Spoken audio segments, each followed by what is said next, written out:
Good morning, everybody. Today I am going to discuss about question number from question number 16 I will 17 I will discuss up to 16 I have discussed in previous lectures. So now I will explain for question number 17. So what is the question is we have to find out the phase crossover frequency for the following option. So how to calculate it? The concept the सबसे पहले आपका काम मतलब phase cross frequency वो frequency होती है जहाँ पर फाइव सिस्टम का फेज जो है वो -180 डिग्री के बराबर हो जाए। उस पॉइंट पे जो फ्रीक्वेंसी निकलती है उसको हम कहते हैं फेज क्रॉसओवर फ्रीक्वेंसी। तो सबसे पहले काम आपका क्या होगा कि आप एस को रिप्लेस करेंगे किससे, जे ओमेगा से रिप्लेस करेंगे। ठीक है। सबसे पहले हमने एस को रिप्लेस कर दिया जे ओमेगा से। फिर नेक्स्ट स्टेप में क्या हो जाएगा, फिर आप सिस्टम का फाइव लिखेंगे। ठीक है। तो इस ये ट्रांसफर फंक्शन है, वन अपॉन एस का जो होगा वो -90 होगा, और वन ये जो इसका जो होगा ये one plus 3 into j omega. तो इसका इसका मैं कल एक्सप्लेन पिछले वाले आपने वीडियो में एक्सप्लेन किया था कि कोई भी अगर इस तरह से लिखा हुआ है वन, जैसे कि इसमें क्या लिखा हुआ है, जो लिखा हुआ है इसमें 1+3s लिखा हुआ है, 1+3s अगर लिखा हुआ है तो सबसे पहले आपका काम क्या होगा कि आप इसको रियल मतलब कि अल्फा प्लस जे बीटा के फॉर्म पे करिए। 3 प्लस एस को हमने रिप्लेस किया जे ओमेगा से। ठीक है। तो इस सिस्टम का जो फाई होगा वो क्या होगा, टेन इनवर्स इमेजिनरी पार्ट जो कि 3 ओमेगा है अपॉन रियल पार्ट। ठीक है, इसका ये फाई होगा। अब क्या होगा, अब जब ये फेज ऊपर जाएगा तो इसको आप विद माइनस साइन रिप्रेजेंट करेंगे। क्यों? क्योंकि ये नीचे प्रेजेंट है। ठीक है, ये हो जाएगा सिस्टम का फाई। ठीक है। तो आप जैसे अगर आपको डाउट हो रहा हो कि ये निगेटिव क्यों आ रहा है, तो अगर आप याद रखें किसी का भी अगर आप फेज निकालते हैं, अगर ये ऐसे ही जिसका ये लिखा है कि इसका फेज 90 डिग्री है, तो जब ये ऊपर जाएगा अगर 90 डिग्री फेज है नीचे, तो ये ऊपर जाएगा तो ये -90 हो जाएगा। फेज अगर नीचे जो है वो +90 है तो ऊपर जाने से उसका फेज जो है वो -90 के बराबर हो जाता है। ठीक है। जैसे कि अगर आप कभी कॉम्प्लेक्स नंबर में सॉल्व किए हो, जैसे ये आ रहा हो कि 1 एंगल 30 डिग्री, एक ये आ रहा है, और नीचे जो हमारा मैग्नीट्यूड आ रहा है वो आ रहा है 2 एंगल 60 डिग्री। ठीक है। तो अगर आप ये करें तो इसमें अगर आपको ये पूछ रहा है कि इसका फेज निकालो, तो 1/2 इसका फेज हो जाएगा, और इसका जो मैग्नीट्यूड होगा वो होगा 30 माइनस माइनस 60 होता है हमेशा। अगर आप कभी कॉम्प्लेक्स नंबर सॉल्व किया हो हमेशा -60 होता है। तो फाइनली हम इसको लिखते हैं 1/2 at an angle of -30 degree. ठीक है। तो इसलिए ये कह रहे हैं ये ऊपर जाएगा तो हमेशा नेगेटिव मतलब सब्ट्रैक्ट हो जाता है, तो वही कंसेप्ट यहाँ पे लगता है कि ये माइनस क्यों लिया जाता है। ठीक है। तो अब तो इसका जो फेज होगा वो -10 3 ओमेगा/1 हो जाएगा, और इसका 5 ओमेगा/1 हो जाएगा। ठीक है।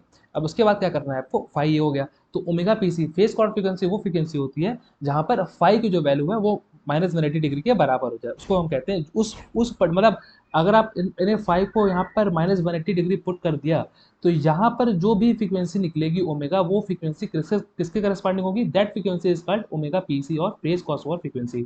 ठीक है। तो हमने क्या किया, इसको फेज ऑफ इस फेज की जगह हमने क्या रख दिया, -180 डिग्री रख दिया। ठीक है। -180 डिग्री लग दिया इक्वल टू -90 इक्वल टू ये। ठीक है। फिर इसका कैलकुलेशन अगर आप करेंगे, यहाँ तक तो देखो बच्चे कर ले जाते हैं, उसके बाद बच्चों को डाउट होता है कि यार यहाँ पर फिर यहाँ पे 90 रहेगा। अब टेन इनवर्स को अगर इधर भेजेंगे तो 1090 हो जाएगा, और यहाँ पर ये दोनों को ऐड हो गया। यहाँ पे फॉर्मूला लगाया basically, we have a formula no that we have a formula that tan inverse A plus tan inverse B equal to tan inverse A plus B upon 1 - a × b। ठीक है। ये formula होता है tan inverse A plus B का, जो कि यहाँ पे अप्लाई किया गया है। ठीक है, जो कि यहाँ पे अप्लाई किया गया है, यहाँ पे ये tan inverse A plus tan inverse B के फॉर्म का हो गया। ये अप्लाई किया हमने तो यहाँ हो गया। अब ये 90 इक्वल टू टेन इनवर्स ये हो गया। अब ये टेन इनवर्स उधर जाएगा तो 1090 हो जाएगा, और ये जो है ऐड होकर 8 ओमेगा/1 - 15 ओमेगा स्क्वायर के बराबर हो जाएगा। ठीक है। अब बच्चे कंफ्यूज क्या होते हैं कि ये देखो 1090 जो होता है इन्फिनिटी होता है ये। अब इस एक्सप्रेशन को अगर आप तुमको इन्फिनिटी बनाना है तो डिनोमिनेटर वाले पार्ट को तुमको पुट करना पड़ेगा जीरो के बराबर। ठीक है। Omega equal to zero possible नहीं है, इसको जीरो नहीं पुट करोगे, नीचे वाले टर्म को जीरो पुट करोगे, तो जाके तुम्हारा जो होगा, जो भी टर्म आएगा, तब जाके जो टर्म ओवरऑल टर्म होगा वो इन्फिनिटी को टेंड करने लग जाएगा। ठीक है। तो इसको जब हम जीरो पुट करेंगे तो यहाँ से ओमेगा आ जाएगा, जो कि ये 2.58 के बराबर आएगा। ठीक है। तो the right answer for this question is this, B option is the right answer. So इस तरह से आपको करना है। ठीक है। इस तरीके से इसको ओमेगा आएगा। I wish it is absolutely clear. बस अब बच्चों को डाउट जनरली इसमें होता है कि यार मतलब यहाँ से दो फ्रीक्वेंसी पॉसिबल है, तो ये गलत थॉट है कि दो फ्रीक्वेंसी पॉसिबल नहीं है। सिर्फ एक, मतलब कि सिर्फ अगर इसकी वैल्यू जीरो होगी तो ही ओवरऑल टर्म जो होगा वो इन्फिनिटी को टेंड करेगा, इसकी वैल्यू जीरो होगी तो इन्फिनिटी को टेंड मतलब कि नहीं करेगा, वो जीरो को टेंड करेगा। ठीक है, so the right answer for this second is the right answer. ठीक, अब क्वेश्चन नंबर 18, ये तो बहुत आसान सा क्वेश्चन है, स्लिप दिया हुआ है, इसमें स्पीड ऑफ इंडक्शन मोटर निकालनी है, तो इसका एक डायरेक्ट फॉर्मूला होता है दैट, ये फॉर्मूला को याद रखना चाहिए, slip is defined as difference of N S minus N R upon N S. ठीक है, ये होता है स्लिप। ठीक, तो यहाँ से एन आर रोटर की स्पीड अगर आप निकालेंगे तो ये डायरेक्ट फॉर्मूला, ये N S is given as synchronous speed का जो फॉर्मूला दिया था वो दिया था 120 F by P, F is frequency, P is pole. ठीक है, तो यहाँ से अगर आप निकालेंगे तो स्पीड ऑफ ए मोटर कितना आएगा, 1410। ठीक है, ये 120 एफ 50 दिया हुआ है, पोल 4 है, 1 माइनस एस की जो वैल्यू दी हुई है वो 6% दी हुई है, आप उसको एक्चुअल वैल्यूज में रखोगे। ठीक है, परसेंट नहीं होता, एक्चुअल वैल्यूज में तुम रखोगे तो 0.06 रखोगे। ठीक है, यहाँ से जो है 1410 आएगा। It was very easy question, so C is right answer for this. ठीक है, अब आता है क्वेश्चन नंबर 19। ये क्वेश्चन जो है काफ़ी पूछा जाता है, अलग अलग स्टार्टिंग मेथड्स होता है, स्पीड होता है इसमें इंडक्शन मोटर में, तो अलग अलग स्टार्टिंग मेथड्स के लिए जो है अलग अलग फॉर्मूला है। इस क्वेश्चन को ध्यान से पढ़ें, तो इसमें स्टार्टिंग टॉर्क और फुल लोड टॉर्क का रेशियो पूछ रहा है। ठीक है, तो उसके लिए क्या करना पड़ेगा आपको, उसके लिए ये करना पड़ेगा, ये फॉर्मूला होता है जो कि एकदम आपको याद रखना चाहिए।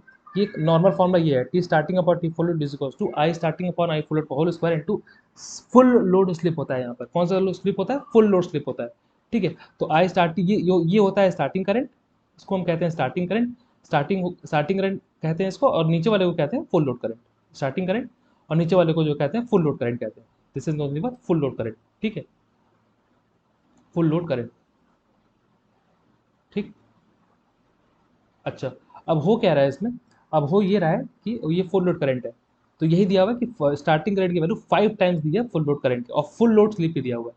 ठीक, तो सिंपल आपको क्या करना है, ये यहाँ पर 5 टाइम्स पुट कर देना है और फुल लोड स्लिप की वैल्यू पुट कर देनी है।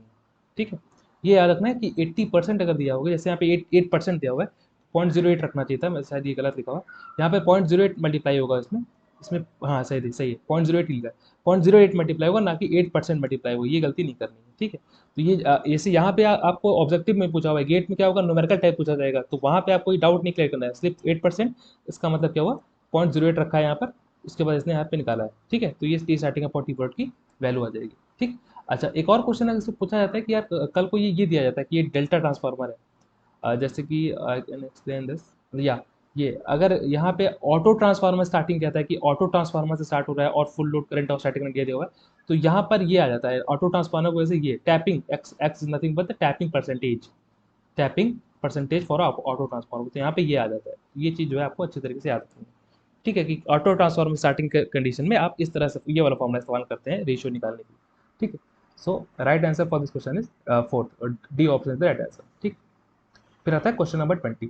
20 एक बहुत अच्छा क्वेश्चन है, इसका मतलब कि एप्लीकेशन बहुत है इसको, इस वाले क्वेश्चन का, कि जब भी पावर फैक्टर पॉइंट, जब ये एकदम आपको याद रखना है कि जब भी पावर फैक्टर 0.5 है, तो रीडिंग अगर 2 वॉट मीटर लगा हुआ है और पावर फैक्टर 0.5 है, पावर फैक्टर 0.5 है, या फिर पावर फैक्टर एंगल जो है वो 60 से ज़्यादा है, पावर फैक्टर एंगल अगर 60 से ज़्यादा है या फिर पावर फैक्टर 0.5 से ज़्यादा है, उस केस में one of the watt meter की जो रीडिंग होगी वो जीरो होगी या तो नेगेटिव होगी। सपोज ये जैसे जैसे यहाँ पर ये दिया होता, जैसे अभी तो पावर फैक्टर एंगल क्या हो जाएगा, कॉस इनवर्स 0.5 जो कि 60 डिग्री, कल को ये 70 डिग्री दिया होता कि पावर फैक्टर एंगल 70 डिग्री है, तब निकालिए। तो ऐसे क्या होगा, ऑप्शन एलिमिनेशन में काफ़ी हेल्प मिल जाती है। तो जब ये पॉइंट फैक्टर सपोज 0.7 या 0.8 दिया रहता, उस कंडीशन में एक वॉट मीटर की रीडिंग पॉजिटिव होती है और दूसरे वॉट मीटर की रीडिंग नेगेटिव होती है। यहाँ पे 60 डिग्री पे या 0.5 पावर फैक्टर पे एक वॉट मीटर की जो रीडिंग होगी वो जीरो होगी। तो ये एक जो है बहुत कंसेप्चुअल, मतलब अच्छा क्वेश्चन था, इसको आपको मतलब एक तरह से रिजल्ट एज ए रिजल्ट याद रखना चाहिए ऐसे क्वेश्चन आपको, मुझे लगता है।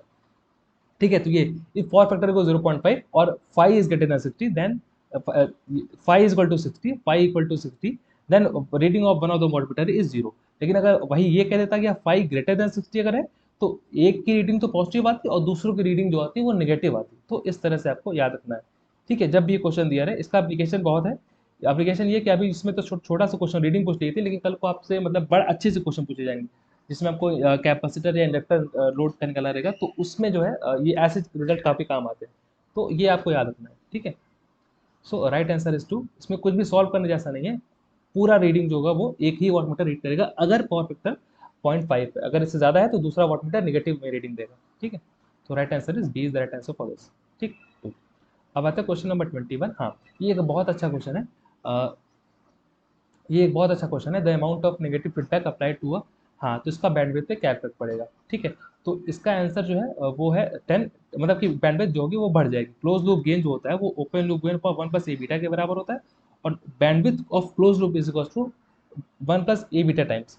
ठीक है, तो इसका बैंडविड्थ जो है वो बढ़ जाता है बाय सेम फैक्टर जिस तरीके से गेन बढ़ता है। तो इसका कंसेप्ट ये है, इसका कंसेप्ट आप यहाँ से पढ़ेंगे। हाँ, कि ये बैंडविड्थ कैसे बढ़ता है। लोअर, याद रखना लोअर फ्रीक्वेंसी, जब भी हम नेगेटिव फीडबैक अप्लाई करते हैं, क्लोज लूप सिस्टम अप्लाई करते हैं, तो जो लोअर फ्रीक्वेंसी है वो इस तरह ये घट जाती है, लोअर फ्रीक्वेंसी घट जाती है और अपर फ्रीक्वेंसी बढ़ जाती है। तो जो बैंडविड्थ होता है वो क्या होता है, bandwidth is nothing but the difference difference difference of higher frequency minus lower frequency. ठीक है, अब ये वैल्यू और कम हो गई, ये वैल्यू और बढ़ गई, तो ओवरऑल डिफरेंस जो होगा वो काफी बढ़ जाएगा। जैसे कि पहले समझ रहे हो, जैसे अगर ये और बढ़ गया और ये और कम हो गया, तो ओवरऑल डिफरेंस होगा वो बढ़ जाएगा। तो बैंडविड्थ क्या हो जाएगी, बढ़ जाएगी। किस अमाउंट से बढ़ जाएगी, इस अमाउंट से बढ़ जाएगी। ठीक है, तो ये आपको अच्छे तरीके से याद रखना है कि बैंडविड्थ जो होगी वो बढ़ जाएगी।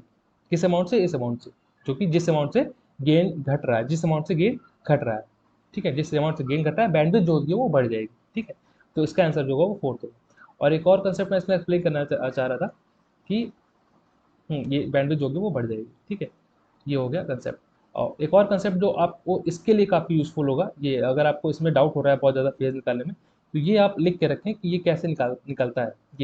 ये अगर आप याद करके रखें कि ये अगर कोई भी एक्सप्रेशन दिया हुआ है नीचे, बस इसमें याद करने जैसा एक ये वाला पॉइंट होता है कि जब भी ये माइनस एक्स होगा, जब real part with negative sign होता है, तो यहाँ पर जो अलग से फेज ऐड होके आता है वो 180 डिग्री अलग से फेज ऐड हो जाता है। ठीक है, जैसे एक्स प्लस जे वाई का अगर आप फेज निकालेंगे तो इनवर्स वाई बाई एक्स, लेकिन अगर यहाँ पे माइनस एक्स लग जाता है तो एक तो यहाँ पे माइनस आ जाएगा और प्लस 180 डिग्री आ जाएगा। किसकी वजह से, ये रियल पार्ट निगेटिव की वजह से।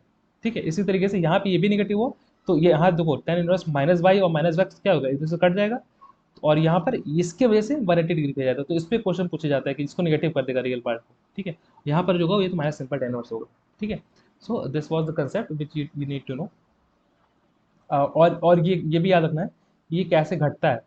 ये जो बैंडविड्थ है ये लोअर लोअर फ्रीक्वेंसी घट जाती है और हायर फ्रीक्वेंसी और बढ़ जाती है, तो बैंडविड्थ ओवरऑल जो है वो बढ़ जाता है। ठीक है, so other question I will explain in next lecture. Thank you.